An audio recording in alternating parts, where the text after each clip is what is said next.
High. Sorry আনু, তোমার সাথে কিছু কথা আছে। কোন বিষয়? কাল রাতে আমার ঘুম হয়নি, উল্টাপাল্টা বললে কিছু মনে করো না। এখন বলবে নাকি? একটু চুপ করো, কোনো কথা বলো না। আনু, আই লাভ ইউ।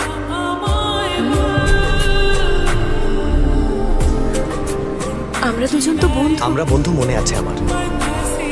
ট্রেনে তুমি রেগে গিয়েছিলে, তারপরও তো বন্ধু হয়েছি। এতদিন ধরে এক বাসায় আছি, এখন কি প্রেম হতে পারে না?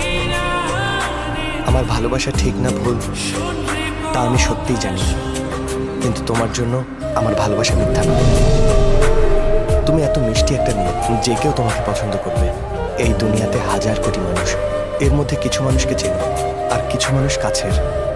হয়তো 50-60 জন বন্ধু আছে, আর তাদের মধ্যে কিছু মানুষ এসে যখন তোমাকে মনের কথা বলবে, তোমাকে প্রপোজ করবে, তুমি বলবে আই এম সরি, আমার মনে কেউ আছে আর সে আমার জীবনের ভালোবাসা।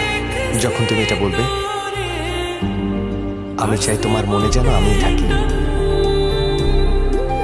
তুমি ভাবছো এত কিছু কেন বলছি, এর পেছনে একটা কারণ আছে। এসব কথা না বললে হয়তো তুমি না বলবে, আর আমি সেটা শুনতে পাবো না। এখন তোমাকে একটা প্রশ্ন করব, তার আনসার তুমি আমাকে নো বলে দিও please. Do you love me? No. তোমাকে নো বলতে বলেছি তাই নো বলেছো, না হলে তুমি ইয়েস বলতে, এই বিশ্বাস আমার আছে। যতদিন তোমার মন না বলে আমাকে ইয়েস বলবে না, জিজ্ঞেস করলে নই বলবে।